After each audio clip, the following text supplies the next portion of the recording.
It's a certified hood classic. Hey guys, welcome back to my channel. My name is Quesadiyah, aka Quesadiyah, and today I'm here with Cameron Spiller. Today we're going to talk about a couple of different topics, all related to real estate, community development. Cam is a real estate agent. I'm an urban planner. We have a lot of shared interests in terms of like community development, planning, what's happening in the city in terms of gentrification. Today we're going to look at a listed house. This is a series that I want to bring to my channel where I talk to my friends and family members who are in careers or are passionate about topics related to urban planning. So without further ado, let's get into the video.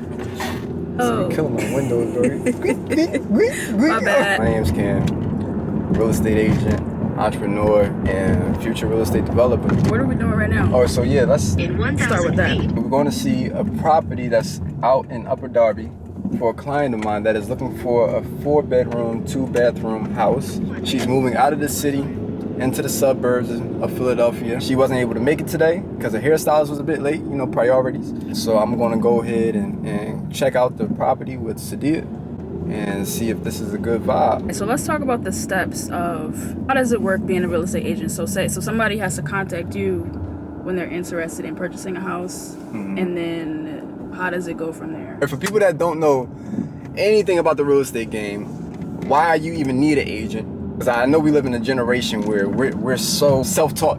We teach ourselves how to do everything, honestly. We live in the information age. The reason why I'm a real estate agent is because I like to facilitate the transaction of someone purchasing a home or selling a home. Well, there are two parts of real estate. You got the residential and the commercial. The reason why I want to mention this real fast is because I'm really not too into the residential game. And that's when we talk about buying homes and selling homes.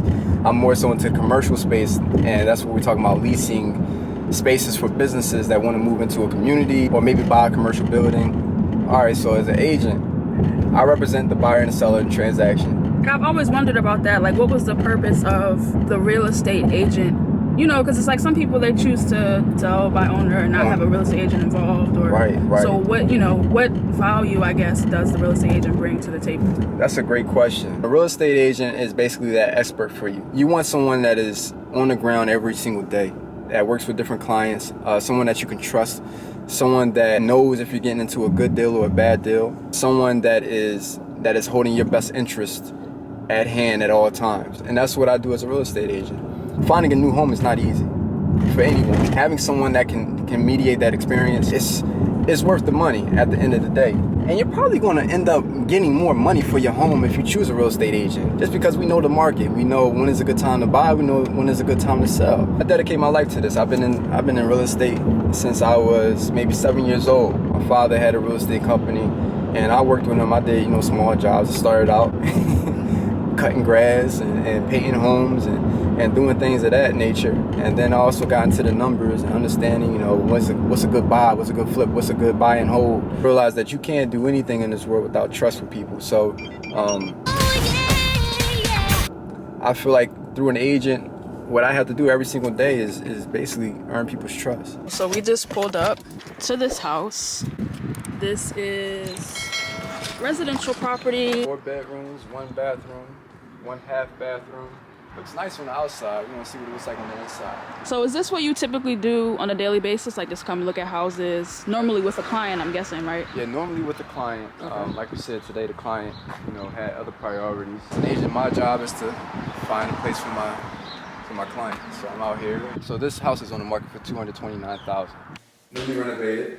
Right now in the Upper Darby area, there's a lot of potential for fix and flips. Okay. People are buying homes for maybe 130, 140. You just put your business card down? If anybody else comes through, maybe they don't like their agent. I need to get the headshot on here though, so they can see how handsome I am. Oh, okay. So this is all one level? It's all one level. Just like closet space right above. You saw the ladder in here. You see some footprints here. This is definitely some touch-up things that they would do once they get the offer, but you could definitely tell that this has been a fix and flip. Somebody came in, hey, I want to make the house look like this. I feel like we could sell it for twice as much as we bought it for. So do you think this is the kind of place that your client is looking for? I think this isn't their ideal home because of the location more so than the structure.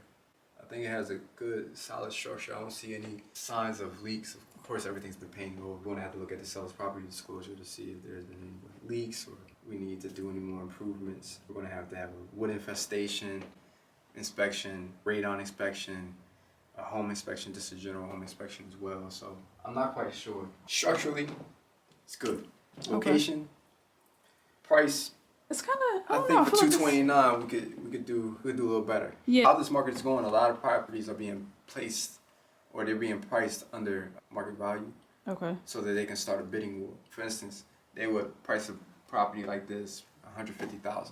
Okay, they know that this is worth way more than $150,000, and people are going to bid on it. So they would say, listen, we're only accepting bids until such and such hour. This is where having a real estate agent, especially someone like me, study economics, you know what I'm saying, study game theory, comes into play because we know how to strategize. We understand what's happening in the market, what they're doing. You know, people start putting in bids. So I want it for 160. I want it for 180. And then you like on the phone with your client, like, listen, we just got a bid for 180. Blah blah. How far do you want to go? So they're underpricing, but I think this one is a bit overpriced. So they might just get what they're asking for, and I don't think anything more than that.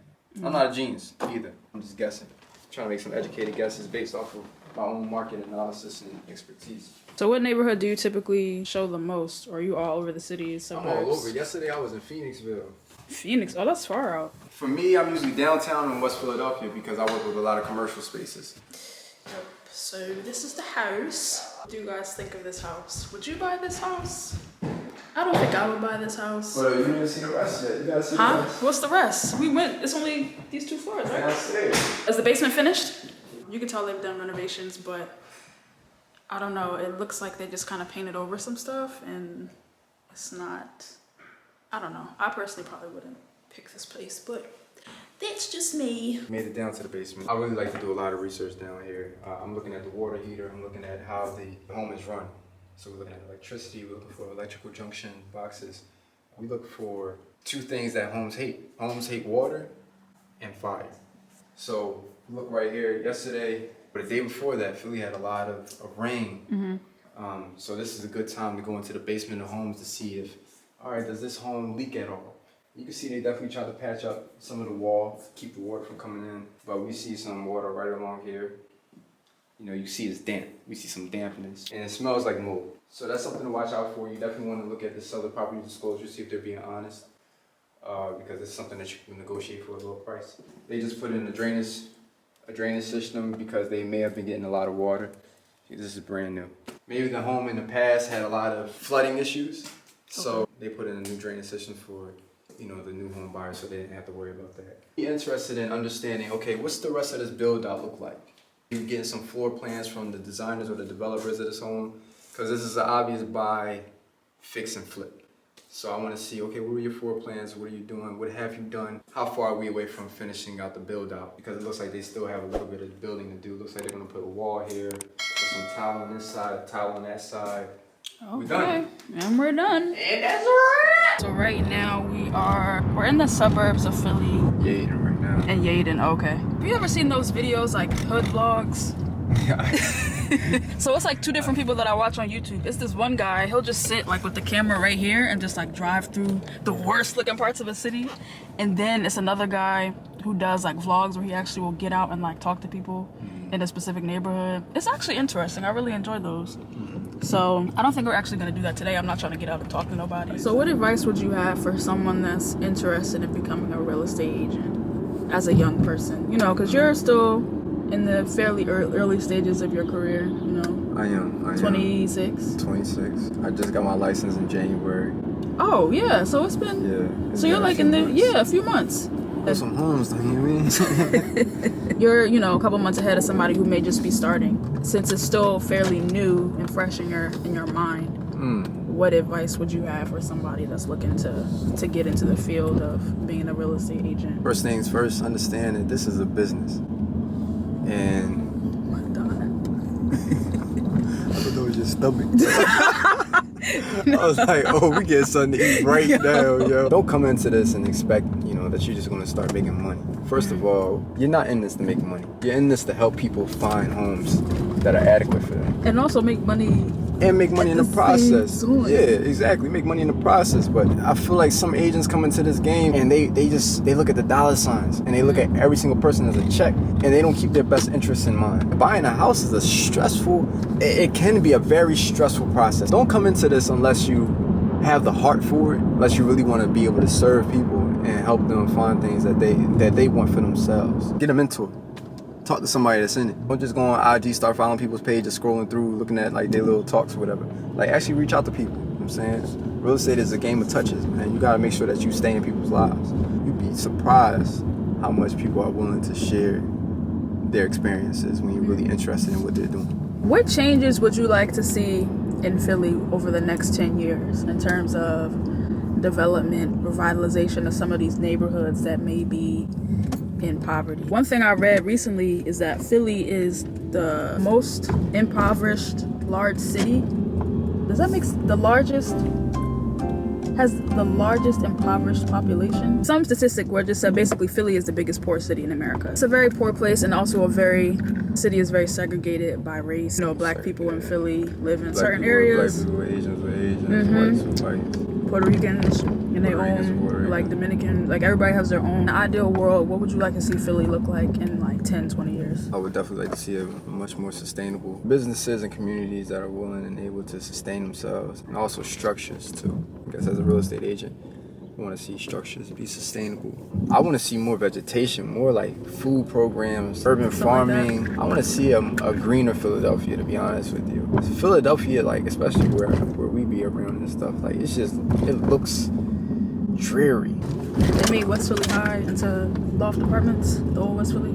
Oh wow, for real? Yeah. Out of pocket. Out of pocket! So speaking of that, because I was thinking about this too even when I moved, can black people be gentrifiers? Absolutely, man. I think gentrification is more so of a class issue. But I feel like, we can definitely come into a community. We can say, oh, in this community, I feel like a Trader Joe's really work here. Like, this joint want to get some money. Boom, put a Trader Joe's in a joint. You already know the kind of demographic that a Trader Joe's attracts. I would say it this way, like, can you be a Trump supporter and be black? Like, there's definitely some black Trump supporters out there, bro. You mean? You can subscribe to the same ideology as your oppressor and be of the black culture as well. And I think gentrification is not necessarily a white or black thing. It's a philosophy. It's a way of believing in economics. It is to like really push underprivileged communities out of a community in order to exploit it for its resources and bring in a community that you feel like is more desirable. We're working on BioLo, create some kind of momentum in this community for a certain demographic of people to be attracted to it,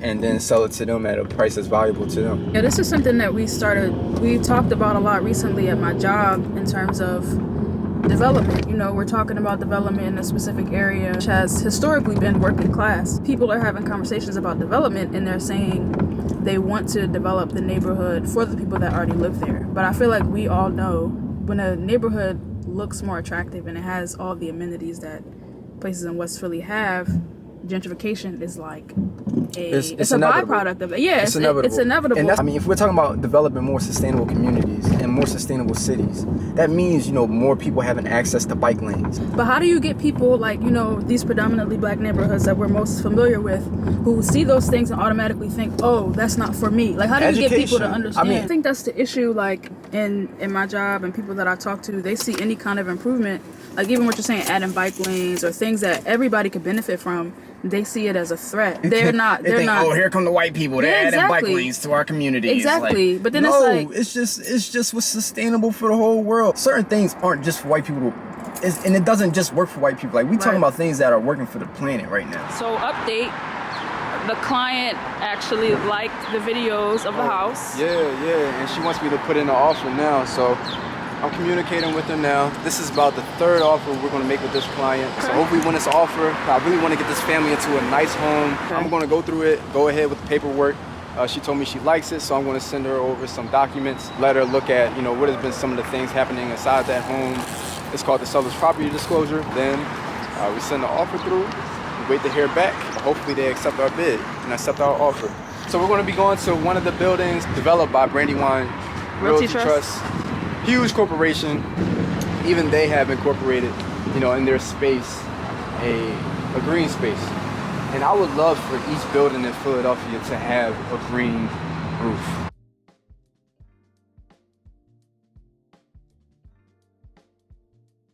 That way is Center City. I got some clips of that. This part is like a view of West Philly, parts of University City. So we've reached the end of the video. Today I hope you learned more about what it's like to be a real estate agent. Hope you guys enjoyed this video. If you did, please like, comment, and subscribe. You guys shout yourself out, so you were about to start master's program. Oh yeah, that's true. And right at Penn State. I'm about to go back to Penn State and get my master's in real estate analysis and development. So that's a year program. So that joint nice and light. After that, come back and do this development here in my community. What I want us to start to understand is that, like, you being your best self is gonna help, whoever is around you be their best self. Real estate, a huge reason why I'm in this game is because I know I can put a lot of people on and give them a lot of opportunities. So I'm gonna continue to push point and continue to just, to be the best person I could be. And that's gonna help everybody in my circle be the best person they can be as well. Even through Quesadiyah, being excellent with her YouTube videos and everything she does outside of that as well. Y'all, as y'all gather this information, y'all start implementing it in your lives, and one day share information with us, because we learning too. So thanks for tuning in. We out of here. peace. Peace.